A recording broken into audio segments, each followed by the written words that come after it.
नमस्कार, the daily show में आपका स्वागत है। मैं हूं आपका मित्र साथी हमदर्द मुकेश कुमार। दोस्तों, अभी फ्रांस में हुए आतंकवादी हमलों की गूंज ठंडी भी नहीं पड़ी थी, धीमी भी नहीं पड़ी थी कि अब ऑस्ट्रिया की राजधानी वियना में भी इसी तरह के एक हमले की खबर आई है। आतंकवादियों ने 6 जगहों पर अंधाधुंध फायरिंग करके 5 लोगों को मौत के घाट उतार दिया है और करीब 15 लोग घायल हो गए हैं, कुछ बहुत ही बुरी स्थिति में हैं। जो हमला हुआ है उसको आईएसआईएस के साथ जोड़कर देखा जा रहा है। इस्लामिक स्टेट के ये लड़ाकू थे, हमलावर थे, और इन्होंने ये मानकर चला जा रहा है कि जो फ्रांस में चल रहा है उसी के सिलसिले के तहत ये हिंसा की है। तो ये एक बहुत ही बुरा खौफनाक संकेत निकल रहा है कि कहीं फ्रांस में जो कुछ हो रहा है उसकी प्रतिक्रिया में हिंसा यूरोप के दूसरे शहरों, दूसरे देशों में भी तो नहीं की जा रही है और उसके क्या परिणाम हो सकते हैं।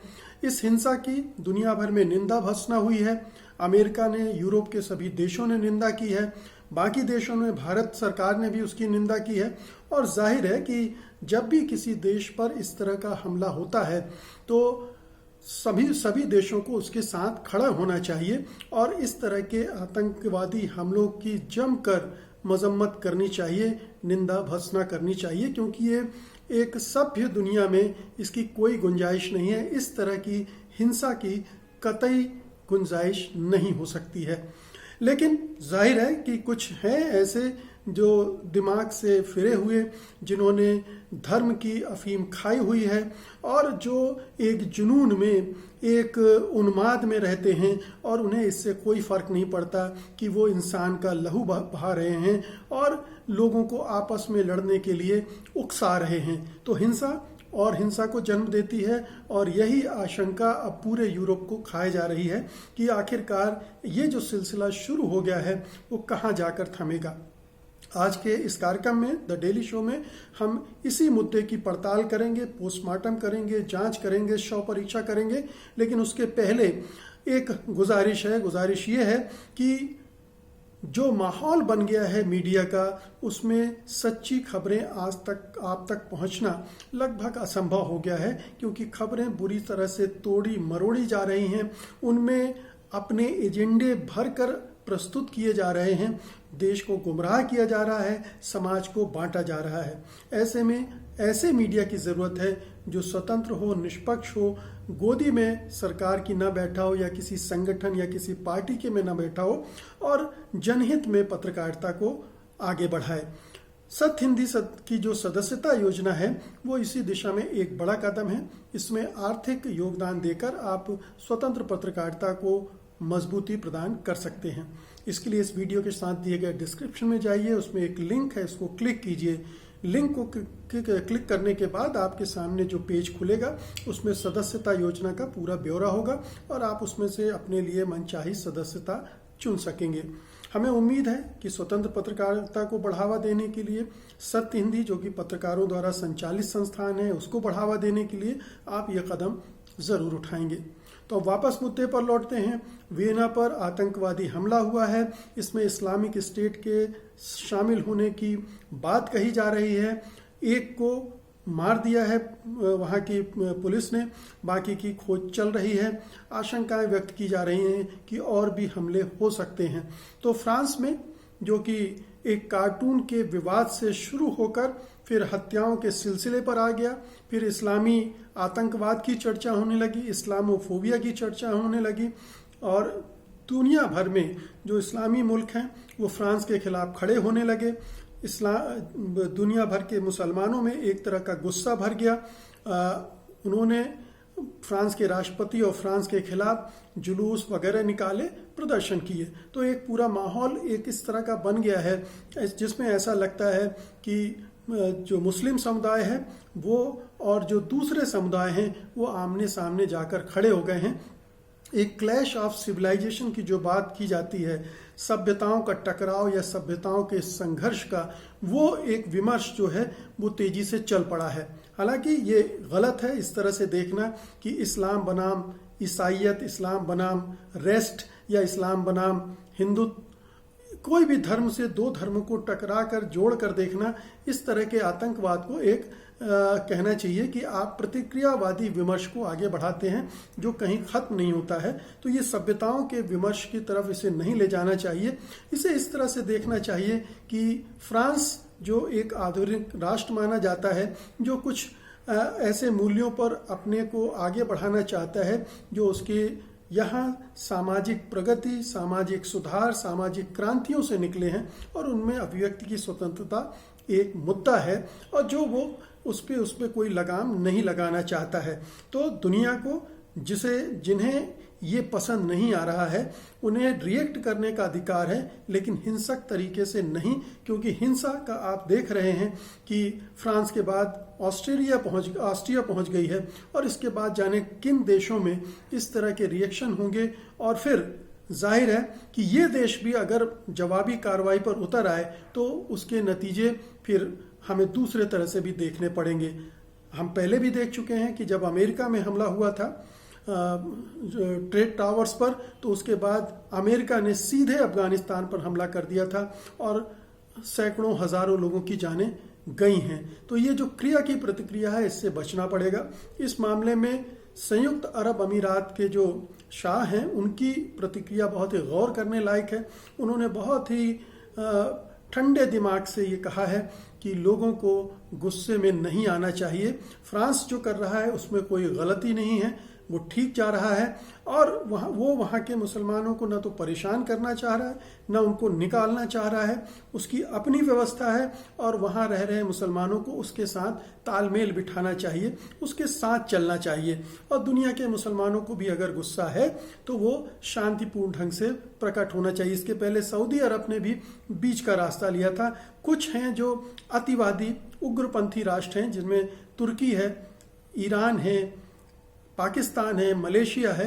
इन्होंने ज़रूरत से ज़्यादा प्रतिक्रिया व्यक्त की, इस मामले को ज़ोर शोर से उठाने की कोशिश की। उसकी वजह से पूरे दुनिया में एक तरह का गुस्सा भड़क उठा जो कि नहीं होना चाहिए था।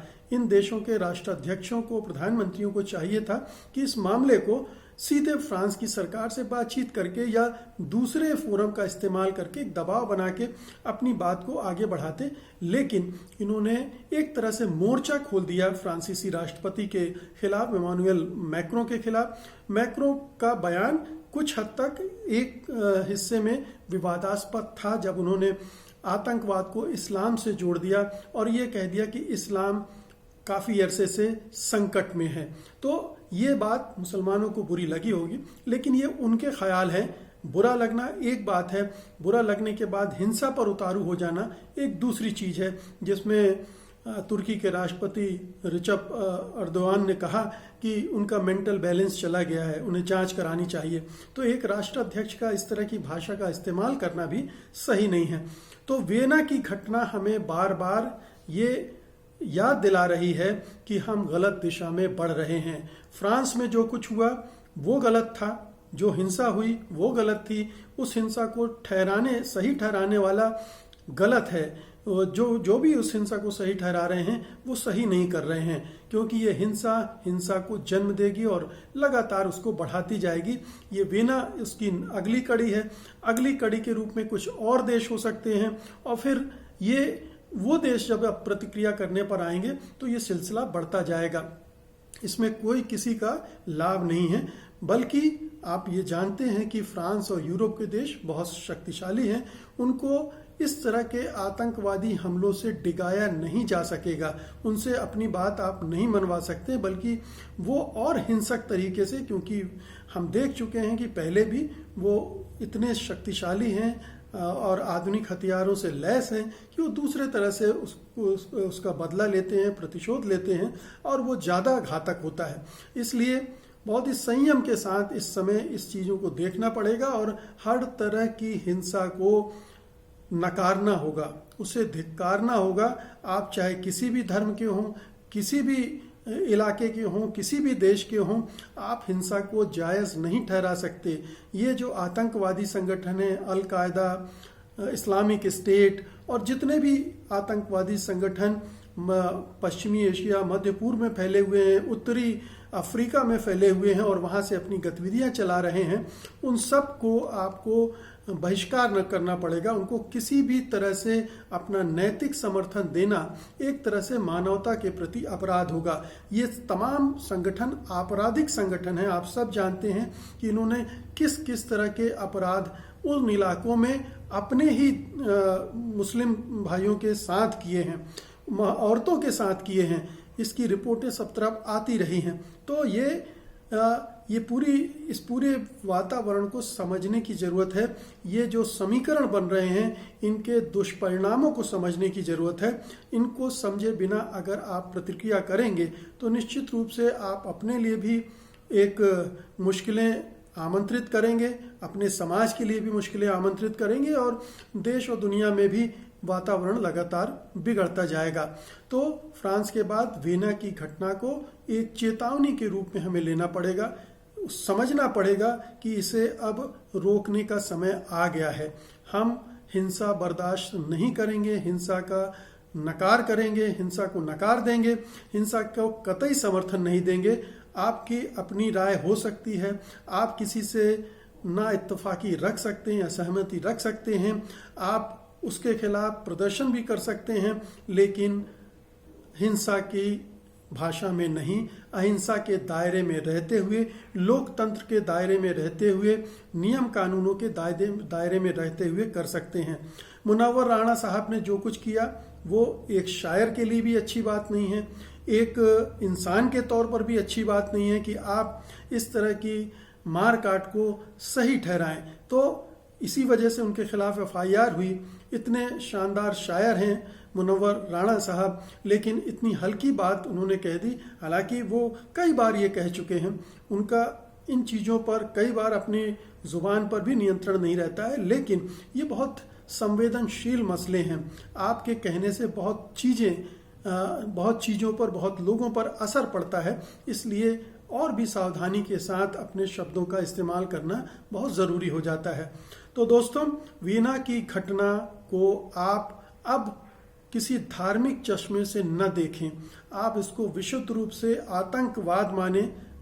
जो हिंसा फैला रहे हैं, जो नफरत फैला रहे हैं और जो ऐसा करने वाले हैं, वो खुद अंदर से नफरत से भरे हुए हैं और ये नफरत का अंत हिंसा से नहीं होगा। हिंसा फिर हिंसा को जन्म देगी और एक हमें खतरनाक मोड़ पर ले जाकर खड़ा कर देगी।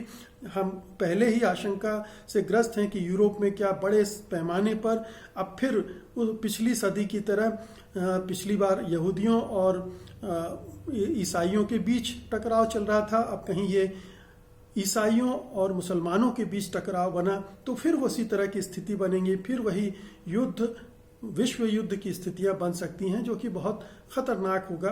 फिर लाखों करोड़ों जानें उसमें स्वाहा हो सकती हैं और संपत्ति भी नुकसान उसका हो सकता है। तो उस दौर से हम लोग निकल आए हैं, उस दौर से सबक सीखना चाहिए और अब उस दौर में न जाने की हमें कसम खानी चाहिए, ताकि ये स्थितियां बेहतरी की तरफ बढ़ें और बदतर ना हो। तो दोस्तों, ये थी आज की मेरी रिपोर्ट। उम्मीद है कि आप इसे पसंद करेंगे और लाइक करेंगे, शेयर करेंगे। जिन्होंने अभी तक satyhindi.com को सब्सक्राइब नहीं किया है, वे इसे सब्सक्राइब भी करेंगे। अब मुझे अनुमति दीजिए। नमस्कार। सत्य हिंदी के और वीडियोस को देखने के लिए हमारे YouTube चैनल को सब्सक्राइब करें और सीधे नोटिफिकेशन पाने के लिए बेल आइकन दबाएं।